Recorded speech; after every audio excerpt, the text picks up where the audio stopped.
अस्सलामुअलैकुम, क्या हाल चाल है। उम्मीद करती हूँ कि सभी ठीक ठाक होंगे। तो अल्लाह के करम फजल से मैं भी बिल्कुल ठीक हूँ। और हम लोग जा रहे हैं लिया। हमारा सफ़र शुरू हो गया है लिया पंजाब में। वहाँ पे मेरा रहता है ससुराल। और करीबन मैं 3 साल के बाद ससुराल जा रही थी, क्योंकि सफ़र की वजह से ही मेरा दिल नहीं चाहता दूर जाने को। और बहुत मुश्किल होता है सफ़र, करीबन 6 घंटे का अपनी गाड़ी में जाना पड़ता है। और इस बार मेरी सिस्टर मेरे साथ गई हुई थी और साथ में मेरा भांजा था।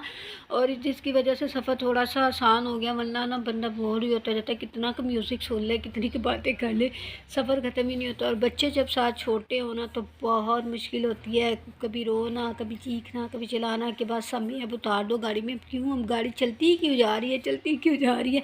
तो बहुत मुश्किल होता है। फिर हम लोग थोड़ा सा रुके थे आराम शाम करने के लिए, स्टे करने के लिए, कुछ खाने पीने के लिए। और ये टाइम आउट इतना बकवास है ना।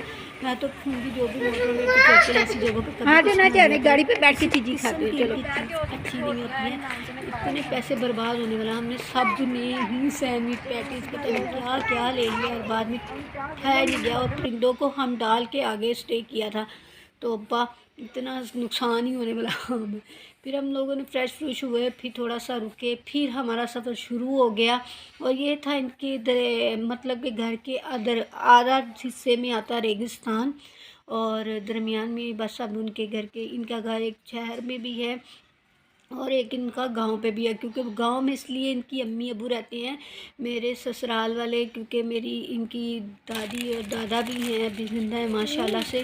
तो जिसकी वजह से मेरी सास उनके साथ रहती हैं और ये बहुत नीति वाला काम करती हैं कि उनकी खिदमत करती है, उनका साथ देती हैं। अभी वो बहुत बूढ़े हैं, बाकी उनके माशाल्लाह से नौ पता नहीं कितने बेटे और बेटियां हैं, सब अपनी अपनी ज़िंदगी में सेटल हो गए। पर मेरी सास ने अभी तक मेरी अपनी सास को संभाला हुआ है और उनके साथ रहते हैं इनके अब्बू अम्मी।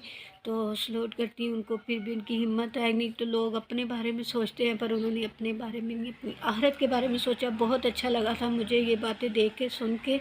और ये हम लोग हो गए हैं एंटर इनका घर के अंदर।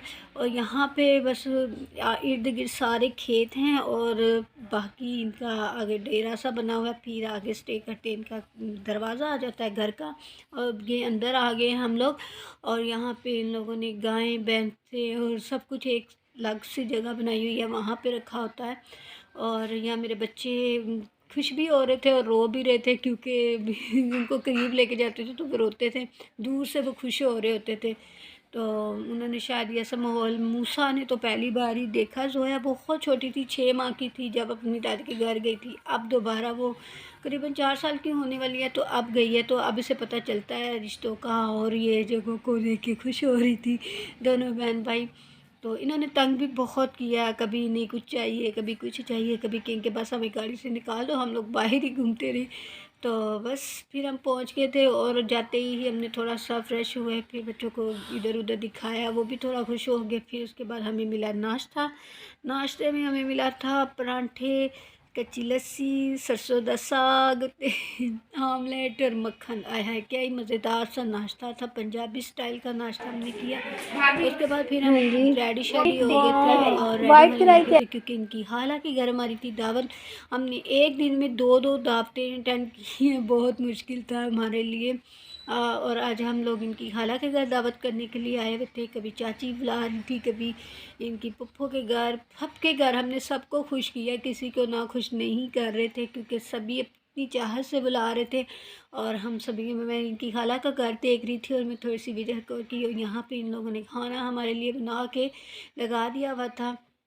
हमारी सास के घर से हमने नाश्ता किया और यहाँ पे फिर एक तरफ कहीं और खाना मिलता था, कहीं और मिलता था।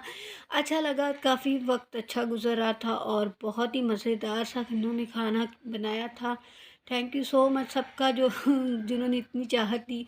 और बस आपसे चाहती हूँ जैसे जैसे मैं जाती रहूँगी दावतों पे और खेतों पे, जहाँ जहाँ सैर करूँगी आपसे मिलाऊँगी। आपसे चाहती हूँ इजाज़त। अल्लाह।